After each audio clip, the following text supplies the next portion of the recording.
هي كيف ما شاهدتوا وشاهد الحضور أن هذه الاتفاقية اللي تم التوقيع عليها اليوم اتفاقية من نوع خاص، اتفاقية اللي تشمل جامعة محمد الخامس وجمعيات المنار.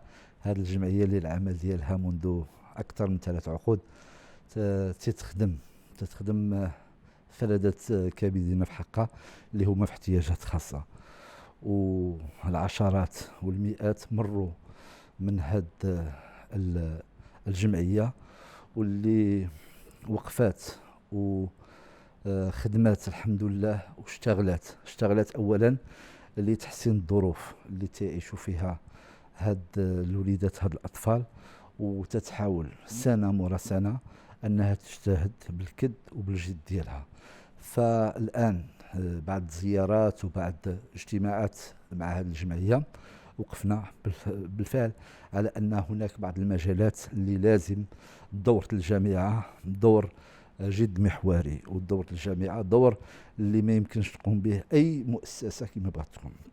فاشتغلنا على واحد الأرضية اللي غتشمل إن شاء الله الجانب التكويني، وكيفاش غيكون واحد تكوين المكونين اللي الشق التكويني غيشمل إضافة إلى المهنية والكفايات الخاصة غيكون واحد الجانب فوق الجانب النظري، واحد الجانب التطبيقي، واحد الجانب الدراية بالجانب القانوني، بعض المجالات اللي ما كانش لحد الساعة يشملها هذا التكوين أصلا.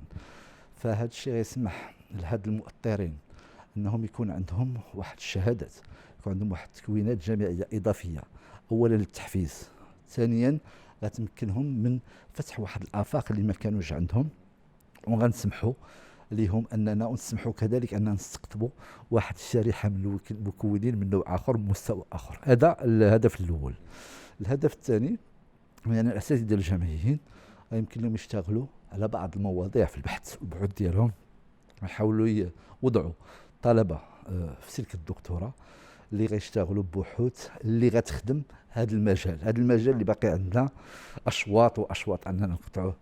ماشي لأن على المستوى العالمي ما كاينش واحد النتائج، ولكن في هذا المجال على الخصوص خص الملائمة بين النتائج والملائمة بين البيئة اللي تنشتغلوا عليها.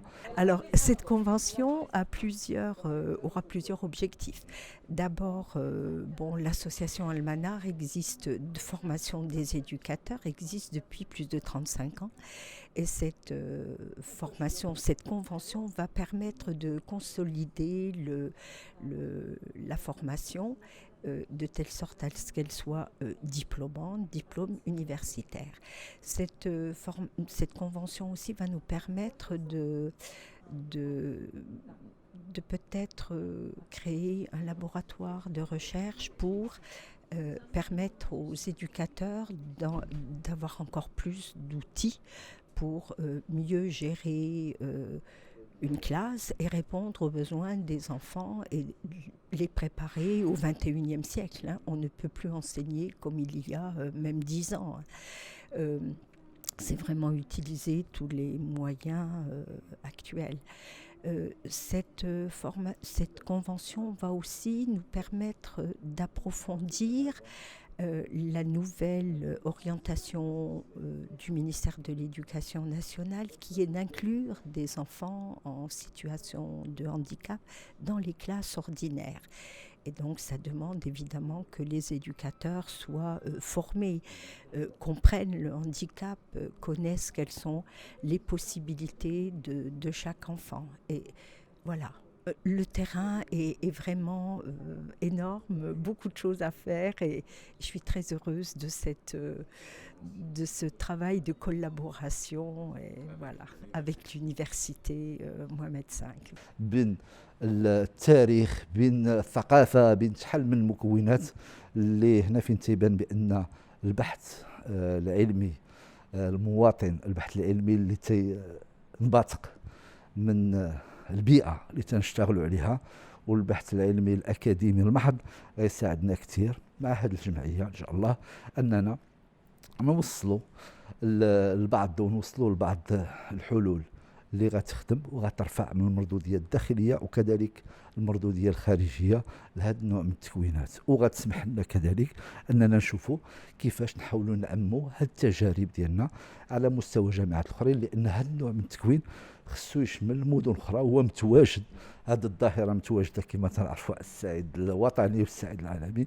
فغنكونوا نشتغلوا ان شاء الله ونحاولوا نستجبوا الحاجيات على مستوى بلادنا، ولكن كذلك على مستوى قاري لما لا، ولما لا مستوى دول اخرى. فالحمد لله المغرب ديالنا عنده امكانيات كبيره، والاسئله ديالنا تتوفروا على واحد الكفاءات اللي هي كبيره. فتنظن هذا المجال مجال اللي تيطرح نفسه، وهذا المجال اللي خصنا ما نغفلوش، خصنا نشتغلوا عليه باكثر حزم والحمد لله باكثر مردوديه. شكرا. Alors, l'association Almanar des professionnels de l'éducation existe depuis plus de 35 ans. On a formé des éducateurs qui travaillent dans tout le Maroc, avec différents organismes, que ce soit administration. On a formé avec l'ANAPEC, l'Entraide nationale. On a formé aussi pour la gendarmerie royale au niveau de leur centre pour l'autisme. Et voilà, et puis pour tous les groupes scolaires, écoles, associations. Et voilà, et donc nous avons signé cette convention aujourd'hui pour pouvoir mettre en place au niveau des formations, de la recherche avec l'université Mohammed V, pour tout ce qui est avec l'expertise qu'on a eue et avec qu'il y ait des échanges entre nous. قبل ما تخرجوا ما تنساوش تابوناو معنا وتابعونا على مواقع التواصل الاجتماعي. نيوز بلس، أكثر من مجرد خبر.